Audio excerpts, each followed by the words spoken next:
নমস্কার বন্ধুরা, সকলকে আমার চ্যানেলে স্বাগত। অবশেষে রাজ্যের সকল প্রবীণ নাগরিক অর্থাৎ সিনিয়র সিটিজেনদের জন্য একটি দুর্দান্ত সুখবর। অবশেষে প্রবীণদের জন্য সরকার নিল একটি যুগান্তকারী পদক্ষেপ। এবার থেকে প্রতিটি প্রবীণকে আর্থিক সহায়তা প্রদান করবে পশ্চিমবঙ্গ রাজ্য সরকার, যাতে করে প্রবীণরা নিজেদেরকে শারীরিকভাবে সুস্থ রেখে সমাজে মাথা উঁচু করে বাঁচতে পারে সেই উদ্দেশ্যে। কিভাবে এই আর্থিক সহায়তা আপনি পাবেন, কোথায় আবেদন করবেন, কিভাবে আবেদন করবেন, কোন কোন ডকুমেন্টস লাগবে, সকল কিছুই আজকের ভিডিওতে বিস্তারিতভাবে আলোচনা করব। ভিডিওটি সকল প্রবীণদের জন্য অত্যন্ত গুরুত্বপূর্ণ, তাই ভিডিওটি অবশ্যই প্রথম থেকে শেষ পর্যন্ত ধৈর্য সহকারে দেখবেন এবং ভালো লেগে থাকলে অবশ্যই একটি লাইক করবেন এবং সকলের সঙ্গে শেয়ার করবেন। আর সেই সাথে এই চ্যানেলে যদি প্রথমবার হয়ে থাকেন এই রকমের ইনফরমেটিভ ভিডিও আরও দেখার জন্য এই চ্যানেলটিকে যারা এখনও পর্যন্ত সাবস্ক্রাইব করেনি তারা অবশ্যই সাবস্ক্রাইব করে নিতে ভুলবেন না।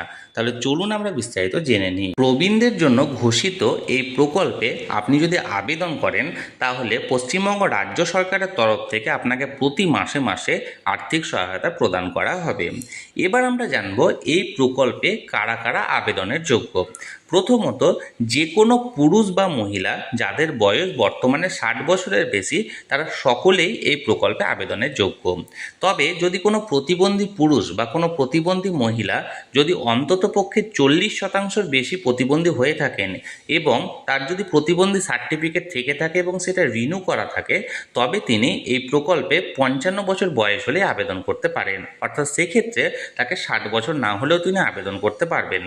এবং সেই সাথে অবশ্যই সেই ব্যক্তিকে অর্থাৎ যিনি আবেদন করবেন তাকে পশ্চিমবঙ্গ রাজ্যের স্থায়ী বাসিন্দা হতে হবে এবং অন্ততপক্ষে 10 বছর একটানা এখানে থাকতে হবে। আবেদনকারী প্রবীণকে অবশ্যই 60 বছরের বেশি বয়সী হতে হবে এবং তাকে নির্দিষ্ট জন্ম সাল এবং জন্ম তারিখ সম্বলিত কোনো ডকুমেন্ট সাবমিট করতে হবে।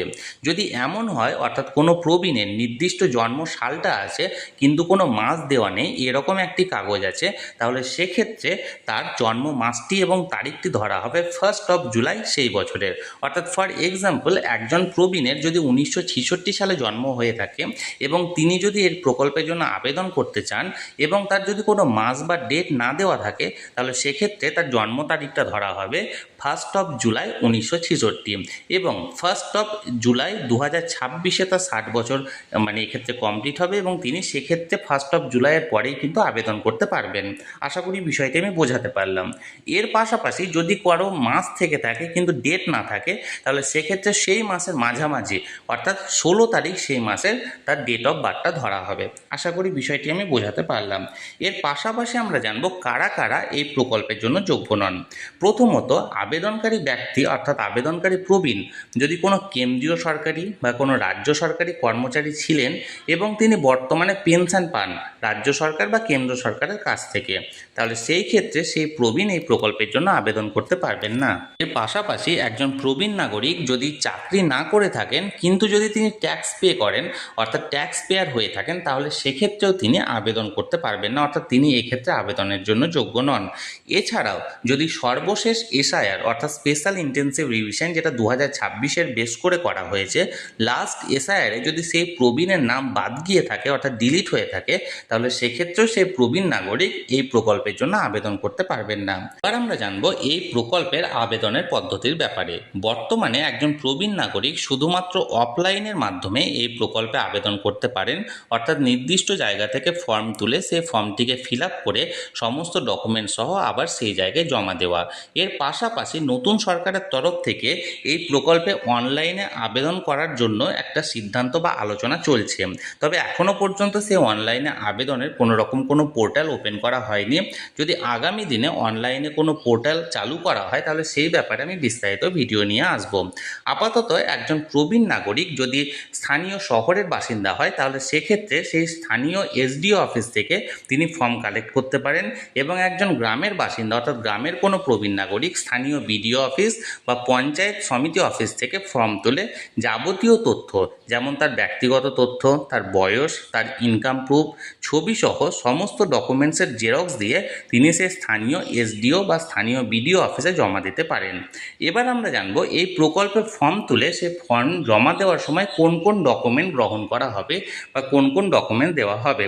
প্রথমত 3টি বিষয় এক্ষেত্রে দেখা হবে। একটা হলো নিজের আইডেন্টিটি অপরটি হলো নিজের বয়স এবং 3 নাম্বারটি হলো তার ইনকাম। অর্থাৎ প্রথমত নিজের আইডেন্টিটি প্রুফ একটা দিতে হবে, বয়সের প্রমাণপত্র দিতে হবে এবং ইনকামের প্রমাণপত্র দিতে হবে। এই সবের জন্য যে সমস্ত ডকুমেন্টগুলি গ্রহণযোগ্য সেগুলি হলো প্রথমত আধার কার্ড। এটি কম্পালসারি আপনাকে দিতে হবে, নিজের আধার কার্ড, এবং সেটা অ্যাক্টিভ আধার কার্ড। যদি কোনো কারণবশত আপডেট না করা থাকে তাহলে অবিলম্বে আপডেট করিয়ে নিন। এর পাশাপাশি ভোটার কার্ড দিতে হবে এবং দেখতে হবে সেই ভোটার কার্ডটি যেন বর্তমানে চালু থাকে, অর্থাৎ লাস্ট এসআইআরে যেন এই ভোটার নাম্বারটি অর্থাৎ এপিক নাম্বারটি ডিলিট না হয়ে থাকে। এর পাশাপাশি বয়সের প্রমাণপত্র হিসাবে কিছু দিতে হবে এবং ইনকাম সার্টিফিকেট, এবং সেক্ষেত্রে যেন আপনি লোয়ার ইনকাম গ্রুপের মধ্যে হয়ে থাকেন এটা দেখাতে হবে। এবং এর পাশাপাশি আপনাকে ব্যাংক পাসবুক কপি দিতে হবে এবং পাসপোর্ট সাইজের ছবি দিতে হবে এবং আপনাকে একটা নমিনেশন ফর্ম দিতে হবে। এবং আপনি যদি কোনো হ্যান্ডিক্যাপ বা কোনো ডিসএবিলিটি পার্সন হয়ে থাকেন তাহলে সেক্ষেত্রে আপনার ক্ষেত্রে প্রযোজ্য হলে সেই ডিসএবিলিটি সার্টিফিকেট দিতে হবে। অর্থাৎ ফিল আপ করা ফর্মের সাথে আপনাকে আধার কার্ডের জেরক্স, ভোটার কার্ডের জেরক্স, বয়সের প্রমাণপত্রের জেরক্স, আপনার ইনকাম সার্টিফিকেট, ব্যাংক পাসবুকের ফার্স্ট পেজের যে জেরক্স কপি সেটা, আপনাকে কালার 2টো কপি, পাসপোর্ট সাইজের ছবি, আপনাকে নমিনেশন ফর্ম ফিল আপ করে এবং প্রযোজ্য হলে আপনাকে ডিসএবিলিটি সার্টিফিকেটের 1 কপি জেরক্স জমা দিতে হবে। এই প্রকল্পে আপনার আবেদন করার পর আপনার আবেদনের ফর্ম এবং সমস্ত ডকুমেন্টস স্থানীয় বিডিও অফিস বা স্থানীয় এসডিও অফিসের তরফ থেকে সর্বপ্রথমে ভেরিফাই করা হবে। এরপর ভেরিফিকেশনটি কমপ্লিট হলে হায়ার অথরিটির কাছে আপনার ফর্মটিকে পাঠানো হবে এবং হায়ার অথরিটি অর্থাৎ ডিস্ট্রিক্ট ম্যাজিস্ট্রেট বা ডিএম এর তরফ থেকে এই প্রকল্পে আপনার ফর্মটিকে মঞ্জুর করা হবে এবং এরপর থেকে আপনি এই প্রকল্পের যাবতীয় সুযোগ সুবিধাটি পেতে শুরু করবেন। এবার আমরা জানবো এই অভিনব প্রকল্পটির নাম কি। এই অভিনব প্রকল্পটির নাম হলো ওল্ড এজ পেনশন স্কিম। এই প্রকল্পটির মাধ্যমে এতদিন পর্যন্ত পশ্চিমবঙ্গ রাজ্য সরকার প্রতি মাসে মাসে প্রতিটি প্রবীণ নাগরিককে 1000 টাকা করে সহায়তা করত। কিন্তু নতুন সরকার ক্ষমতায় আসার পর এই প্রকল্পে বরাদ্দের পরিমাণ 1000 থেকে বাড়িয়ে 2000 টাকা অর্থাৎ দ্বিগুণ করার কথা ঘোষণা করা হয়েছে। অর্থাৎ একজন প্রবীণ নাগরিক যদি এই প্রকল্পে নিজেকে নথিভুক্ত করে রাখেন তাহলে তিনি প্রতি মাসে মাসে পশ্চিমবঙ্গ রাজ্য সরকারের তরফ থেকে 2000 টাকা করে আর্থিক সহায়তা পেতে থাকবেন।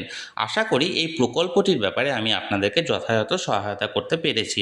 আমি আগামী দিনে একটি খুব শীঘ্রই ভিডিও নিয়ে আসছি এই প্রকল্পটিতে অফলাইন ফর্ম আপনারা কিভাবে ফিল আপ করবেন এবং এর পাশাপাশি যদি অনলাইনেও এই প্রকল্পটির পোর্টাল চালু হয় তাহলে অনলাইনেও আপনারা কিভাবে আবেদন করবেন সেটির ব্যাপারে বিস্তারিত ভিডিও নিয়ে আসবো। তাই যারা যারা এখনও পর্যন্ত চ্যানেলটির সঙ্গে যুক্ত নেই অবশ্যই চ্যানেলটিকে সাবস্ক্রাইব করে চ্যানেলটির সঙ্গে যুক্ত হয়ে যান সেই সমস্ত ভিডিও সবার আগে সবার প্রথমে দেখার জন্য। আর এই ভিডিওটি ভালো লেগে থাকলে অবশ্যই একটি লাইক করুন এবং সকলের সঙ্গে শেয়ার করুন। ধন্যবাদ।